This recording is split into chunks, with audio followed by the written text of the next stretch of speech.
My name is Nada Ahmed, and I am your host for the Braving Innovation podcast. I believe every company and team can bring new products and services to market and achieve immense success in creating sustainable and profitable business models. Through this podcast, I bring to you inspiring stories, tips, and strategies from leaders all around the world so that you can excel on your journey as an entrepreneur, innovation leader, and investor. Welcome to Braving Innovation. Hi, everyone. Welcome to Braving Innovation. And today I am honored to have with me Amy Jo Martin, joining us from Austin, Texas. She is an American author, speaker, entrepreneur, and investor. She's the author of New York Times bestseller book, Renegades Write the Rules. She's also the host of a top-notch podcast called Why Not Now, where she has people like Mark Cuban and a lot of other famous people on. And she's also the founder of Renegade Accelerator program. Welcome, Amy. Thank you for having me, Nada. I'm in Texas here, Austin, Texas. It's warming up, so I'm in your home state. I'm here in Oslo and a little bit jealous because we had a little bit warmer weather last weekend, and then it got cold again. So we're hoping that over the next couple of weeks we can see some more signs of spring. So thank you for being here, Amy. And one of a tradition of this podcast is to ask my guests, since it's called Braving Innovation, tell us about a time when you had to be exceptionally brave and really step outside your comfort zone.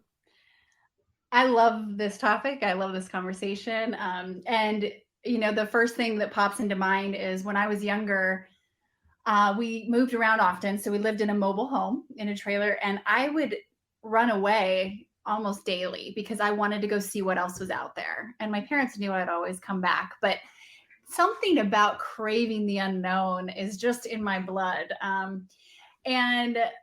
Innovation is, something that I think curiosity is a bit of a hobby that I have, and you can't really have one without the other. I think of a time, there was a really critical moment in my life and in my career when I was working in the NBA. I had been in marketing, ad agency world, brand world, and then I was in professional sports right at the turn of the 05-06 season into 08-09, when digital and social was really just becoming something that was more monetizable, was more tangible for us to sell against in the NBA for sponsors and stuff. So just started experimenting. I have a theory that when you're experimenting, you cannot fail. So you just have a petri dish and you write beta on the side of it, and everybody kind of leaves you alone a little bit with those KPIs, and they back up and they say, well, it's in beta, this is a test. So I started experimenting and definitely had some wins and asked a lot of forgiveness instead of permission, especially with social media. And I refer to it as social communication because it's communication, not media, right? It's a dialogue, not a monologue. And this was early days. And I just started on my own and ended up working with one of the most iconic athletes in the world, Shaquille O'Neal, and helping him. Kind of an interesting pinnacle moment where I'm sitting at my desk as the director of new media and research, right? Before we had a title of digital media, because it included mobile and, obviously email and social and interactive. And the phone rings. I'm sitting at my desk and the phone rings, and it's Bob from basketball operations. And he said, Amy Jo, get down to the locker room right now. Shaquille O'Neal wants to learn how to tweet, and he doesn't know how. Nobody in this building knows how. Get down here, click. Long story short, I go down there and show him what I know, which is maybe 10% more than everybody else, not 100% more. And that edge just continued to grow. And there was a moment on the team plane about 2 weeks later when I'd had my hand slapped a lot. We were making ESPN headlines at night. And there was a lot of people uncomfortable with what I was doing because we didn't have rules. And so I was told, hold up, the league office in New York is writing some rules, Twitter timeout for you, right? And I was like, this train has left the station.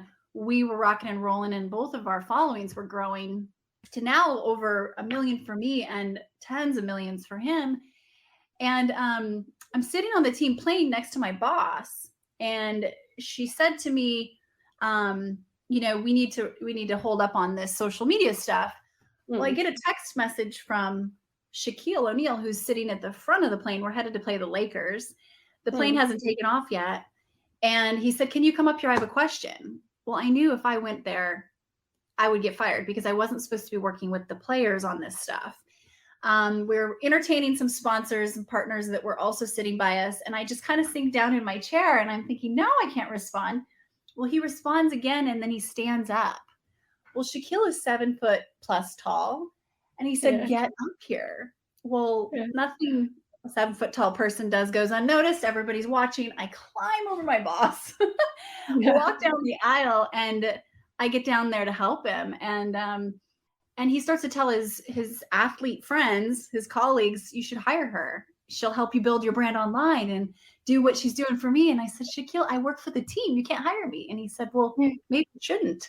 So I walked back to sit down, pretty sure I'm going to take a Southwest Airlines flight home because I'm getting fired. And here's the kicker. This is the moment.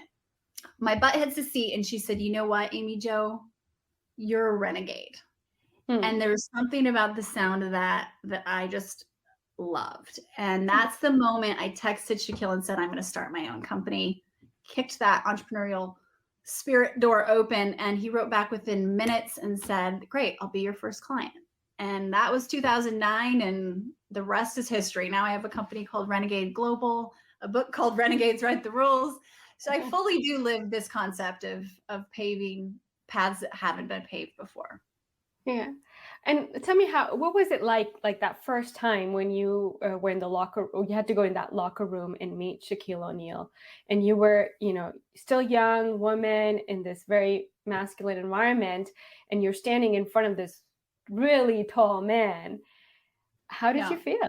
Yeah, I think, of course, there was nerves. And as I was walking to the elevator, I'm calculating what's the worst thing that can happen if I go down there and do this, right? You're just calculating it through. And that's one of the first things I suggest people do. Identify that worst case scenario, because you don't start there. First, just ask yourself, what if this doesn't work? Then what? And keep answering that question from then what, all the way through, from the moment you greenlight the idea to the worst case scenario. When we do that, two things happen. We realize it's going to take longer than we think to have that happen. I'm not getting fired today. Let's just put it that way. Maybe in a month or two, but it's not going to happen today. I can course correct, I can find my way to take out some insurance and work through this. But if that fear had kept me from going in those elevator doors, I don't know that I'd be sitting here, right? Because it was a moment of bravery, a window, an opportunity of bravery. If I thought it through too much, I might have overthought it. It closes, it's gone. Same with texting Shaquille. I'm going to start my company. It's like green light, get started. The execution is another phase, but first you just have to get past that finish line or that starting line. Yeah. And I think that's usually a hurdle for most people, is like just going for that, impulse, because you feel it, you get the idea, you're like, I want to do it, but then your rational brain kicks in. And then you start overanalyzing. Yes. And you know what is another example that's so highly relevant right now? I help women get more seats on cap tables. So I want women to have a seat at the cap table, not just at the table, meaning more equity, more ownership, more influence, power, capital for themselves. And I remember my very first ever angel investment, what it was like writing the check. 12 years ago, 13 years ago, and how scary that was. And it was a pretty small check at the time. But now watching so many other women learn and do that for themselves, you start to grow and get more comfortable with being uncomfortable. You learn like that. Intellectual capital is more insurance. And that was scary, to write that check. And now I'm so grateful because I've learned so much that I can share with others. And it's one of my favorite things to do is invest in other founders and women. No, and that's great. And that's something that I am really passionate about too. Like you're saying, I mean, if you look at the data and see how many women investors we have, and then how many women who actually get the women founders who get investment, it's dismal. It's like a global average. I think in the US it's 2%. In the Nordics, they say maybe it's about 4% in Northern Europe. But we need sort of more women, more diversity on that table so that we can give access to more capital to a diverse portfolio of companies. And Absolutely. yeah. And would you agree that I feel the only way I've been able to learn is by getting comfortable with asking what could be perceived as a dumb question to some of my male mentors who've been investing for decades, and being willing and having those relationships and saying, hey, I don't understand how this works early on.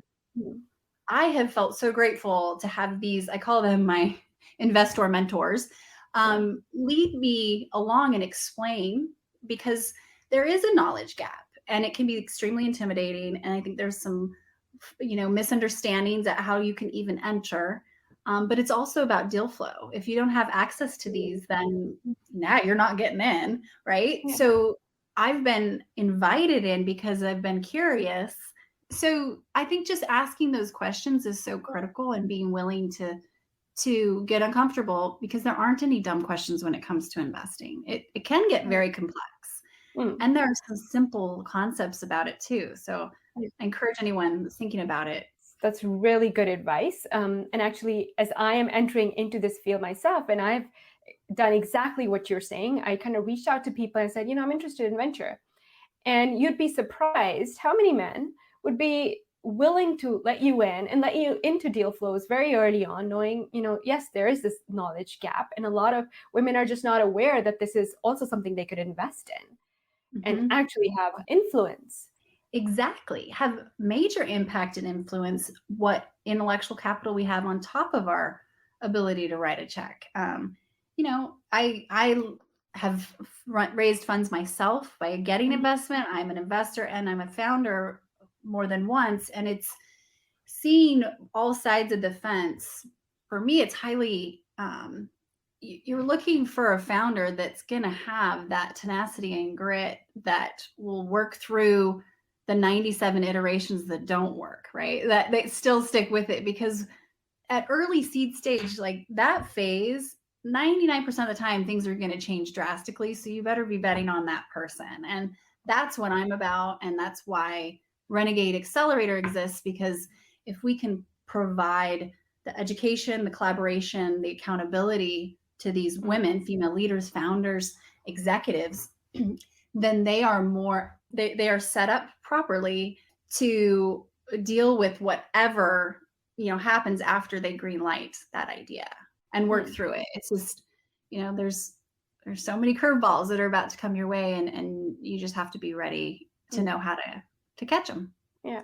So then what you're saying is the number one thing you look for when you're investing is really the founders. And then you've created this program called the Renegade Accelerator. I think we would love to hear a little bit more about that. On what kind of skills do you teach women? And is it mostly only for women? Is it for founders? You also work with corporates. So please tell us a bit more about that. Yeah, and I'll link it back to that investing, because my career started with Humanizing Brands early on, and working with Dwayne "The Rock" Johnson, Nike, Hilton Worldwide, Shaquille, you name it. I realized if we can't connect at that human level, then we aren't going to see conversion, period. Like, we need to have some sort of, for the maximum conversion, we want human connection. And when I ask a founder, what do you do? It's a test, because I want them to answer from a place of who they are and why they do what they do first. And I'm hoping they do. And if they don't, that's okay, because they could potentially be, guided and coached. But that is one of the first things. So we can transcend the what right out of the gate, because it will come through, right? And with Renegade Accelerator, we're equal parts curriculum education, and we're covering topics like productizing your intellectual property, public speaking for money. I've been a professional public speaker for 12, 13 years, and there's a business around it where women are in demand for stages. Personal branding, growing that footprint and influence online. And I'm not just saying becoming an influencer. These women are leaders, executives, founders first, who have influence online that can convert in a lot of different ways. Podcasting, publishing, And, just also confidence. We see across the board, some of these women they have 20 years more experience than I do, yet they still struggle. We all do, with showing up fully at times. And there are ways to overcome that. And there are skills and there are things to do. So having that on the cap table in an investor meeting, having that in a board meeting. We help women get seats on boards, which is another way we can really influence and impact to change where capital goes. So that's the curriculum. And then we have women in 10 different countries, 200 and now almost 50 women who are industry agnostic, and they come together to learn together, and they're cross-sharing, their knowledge sharing, as well as learning from the mentors and the team my incredible team, as well as myself. And what's happening when you get that together is pretty powerful, because there's a network effect of 10xing the way we think and execute. We're all about empowerment, of course, that's just built in, but this isn't this is about innovation, and we lead with that. Yeah. And, you said 10xing. We often use that for companies, right? 10x exponential growth. What does it mean for us to 10x our human mind? What a good question. I hope you ask everyone that. The biggest hurdles are the ones in our minds. Like, I'm the one that gets in my own way the most. And when we can start to clear that path, I have a talk I give on the renegade mentality. There's 5 renegade rules that over the last 20 years, and working with some of the biggest business icons and innovators, I've started to see trends, 300 interviews, and I see the things they do to get from idea to action, but stay in alignment. And I think that that's the thing. I've been in points in my life where completely out of alignment, what you see on the outside is not matching the inside. And that's a recipe for a lot of pain and drama. And, it doesn't net out. That's not going to work. So inside job first, getting the head straight and heart straight. And then that internal swagger shows up with external results big time. Yeah. It's often our own limiting beliefs. Often I found out about myself, it's me getting in my own way, right? Because you can have these dreams, and what's the narrative you're telling yourself about your own worth or your ability to actually do those things that you really want to do? Right. Like, if I didn't go into that elevator, because I didn't know everything about Twitter, I knew enough to teach someone else what I knew, but sometimes all you need is a 10% edge, because that's 100% more than someone else. And I think that's where especially women can discount their own capabilities and skill set. There's plenty of research that tells us that, right? Women tend to do that, especially with job descriptions and interviewing for new roles. But everyone deals with it. I ask everyone, do you struggle with confidence or imposter syndrome? And I've never heard anyone say no. They may not call it that, but a lot of people have figured out ways to work through it a little quicker or less frequently have it surface. So it's just like anything else. It's a practice. Yeah.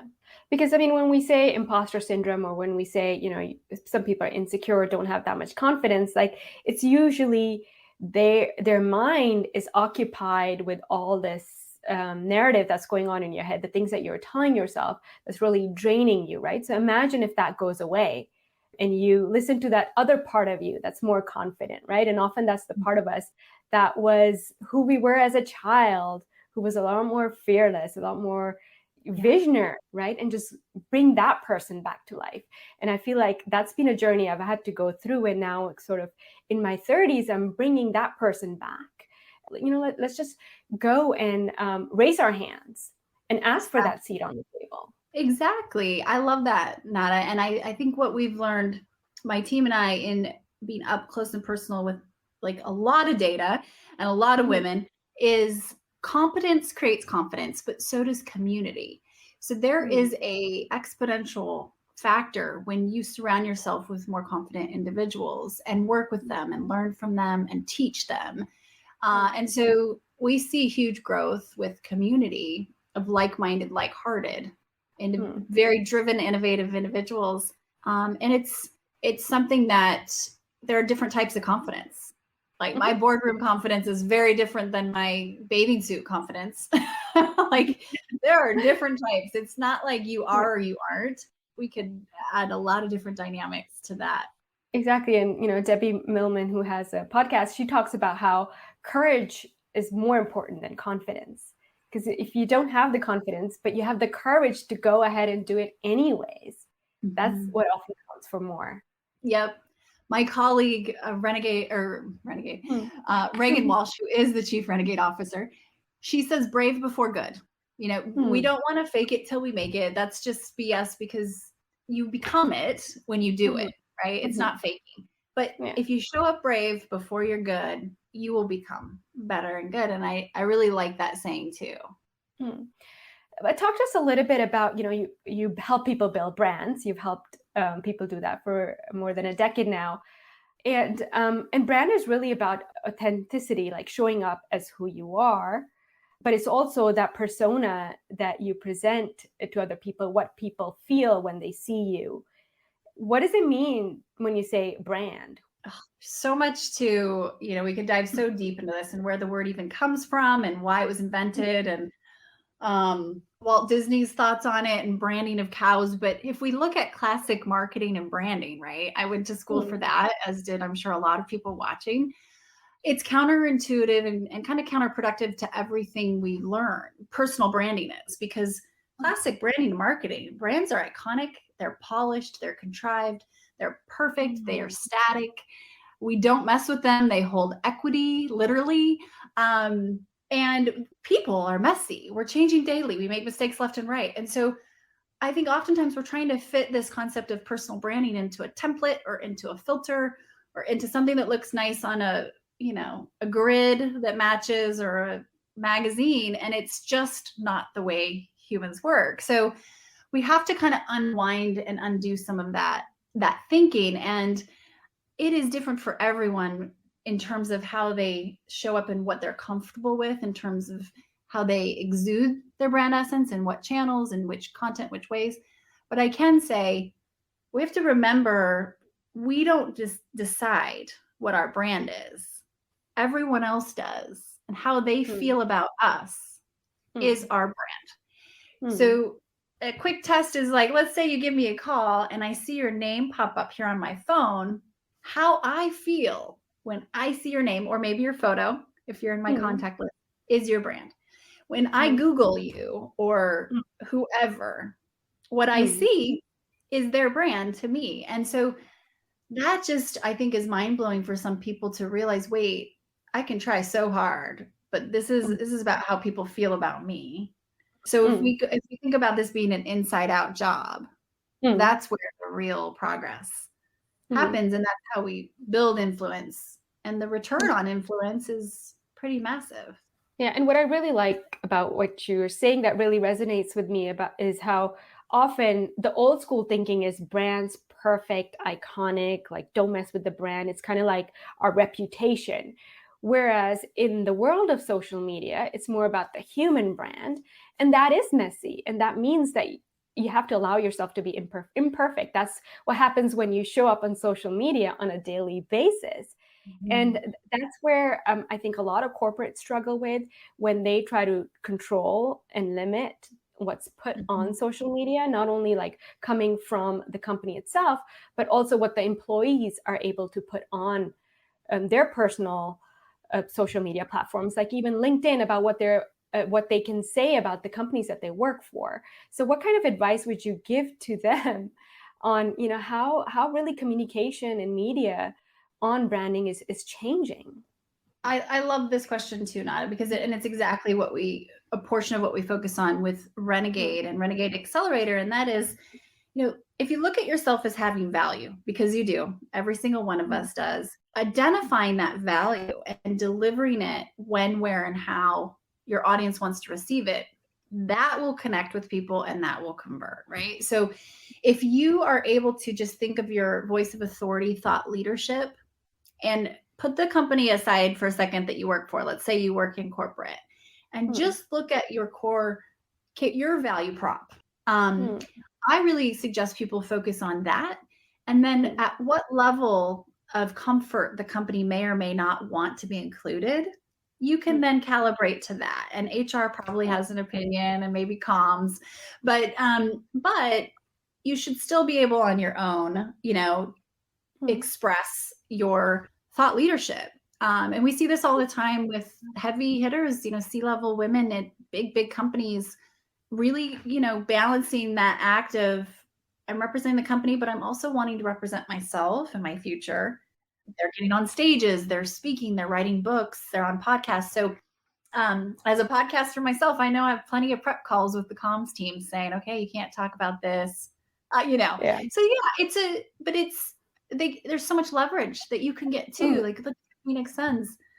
I don't know that I would have been able to pave that path if I had been working for a refrigerator company, right? I was really leveraging that NBA logo and taking advantage of that opportunity and spotlight. It can be really, a massive asset. Yeah, and like you said, there's still no rules, right? And it's still evolving, so you can really try to experiment with it and play with it and see what works, and keep corporate HR in the loop, right? Have those discussions with them, and you have to sometimes test those boundaries because they're not necessarily set. Right. Yet. And it's strategic for the companies to embrace the humans behind the brand and the faces, those heartbeats, because that's humanizing, that's innovation, and that will build connections to their consumers. So that is strategic. We used to have, with my first company, a company-wide training on how to humanize and show up as a face of the brand for huge companies, because that is a strategy. Like, you can't talk about anyone that lives and breathes and walks the talk of that brand. They are the brand. It just takes the rest of the company to see it that way. It's about framing it as sort of untapped marketing potential in all your employees, right? And just empowering them. I have a question here, maybe who's asking, can you share how the journey after you decided to start your own company, what was the biggest challenge, and any advice on how to overcome those challenges? So maybe any setbacks that you've had. Oh, plenty. Actually, I happen to have my book right here. I don't typically just have it sitting by me, but this Renegades Write the Rules does go through all of the ups and downs and the characters and the trials and tribulations. But first time entrepreneur in my 20s, I had zero idea what I was doing. And I was experimenting minute by minute and trying to just surround myself with smart people. But I would say, I started out thinking I just wanted to design my own day. We look at the future of work right now, and this was 2009.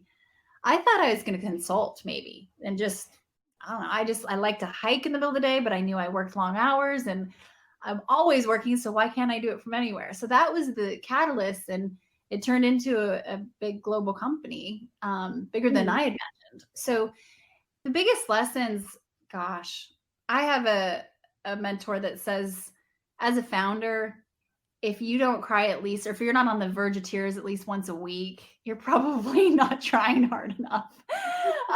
Which, it sounds funny, but if I think about it, it's about once a week.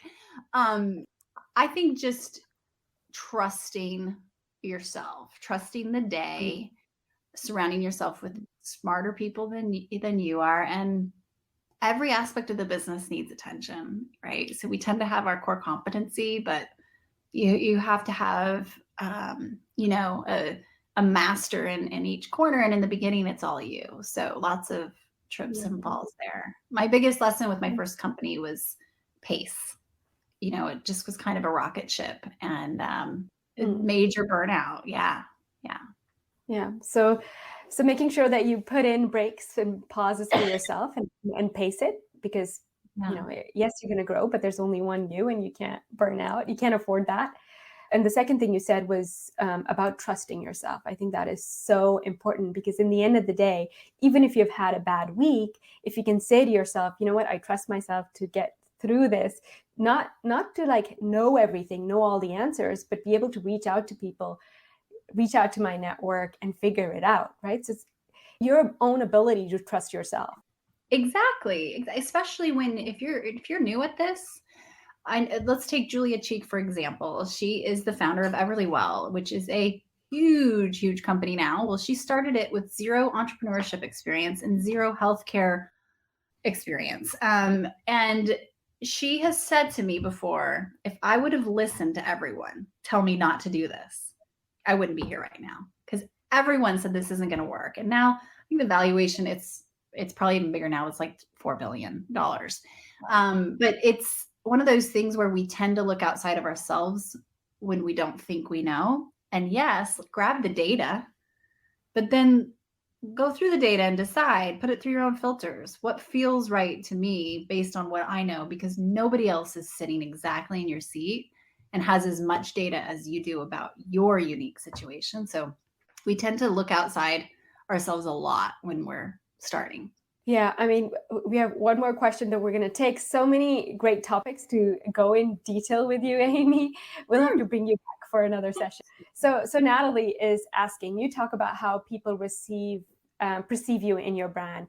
How about you as a female in a male-dominated environment? How to change the mentality that they have of you, and demonstrating that you're so much more than a stereotype that they might have of women?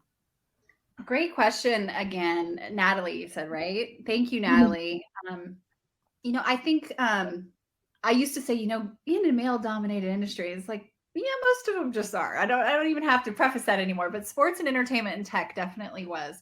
I think there's something to be said for flipping that and reframing it to a major advantage. Because yes, it was intimidating at times when I'm sitting in my 20s at the same tables of billionaires that were decades older than me, all men. However, I knew something they wanted to know and they didn't have. And so I tried to remove the gender factor. And this is not for everyone. You can see the gaps in every aspect of business and life. Huge gaps in equality and in equity. But when we lead with that, I think we almost handicap ourselves. So showing up like you belong there because you do, otherwise you wouldn't be there. And leaning into the value you can offer and the results and keeping your head in that game. I think that's always been my playbook. And there have been times where, yeah, it's harder. And there have been times where I think it's easier being the only female. So it's kind of just figuring out what works for you. But there's a woman, Phyllis Newhouse, who is incredible. And she's put some pretty big points on the board. She's even rung the bell in the NASDAQ, taken SPACs public and stuff. And she said, you're always going to be the only something, the only woman, the only, person of color, the only XYZ, the only, and so what if we flipped being that only to your advantage? And I think that reframe goes back to what we're talking about of what's going on up here and back to community, creating confidence. It's one of those things where who you surround yourself is really going to dictate where you go. No, I love that. And that's such a great place for us to come to a close. Going around in a circle, it's basically what you're saying is 10xing, that's what it's about.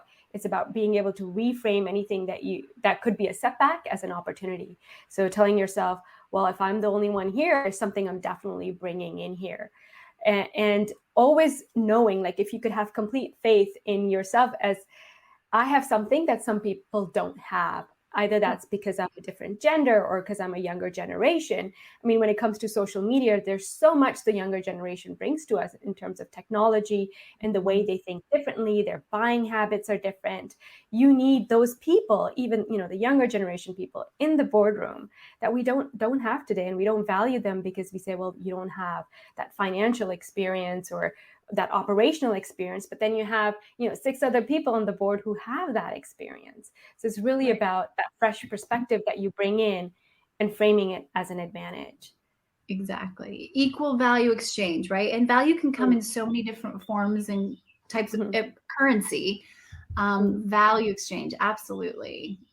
Yeah. Thank you so much. We've had a great conversation here on branding, on building your career, on being brave, on how to communicate better, and how to 10x your mind. So thank you so much, Amy.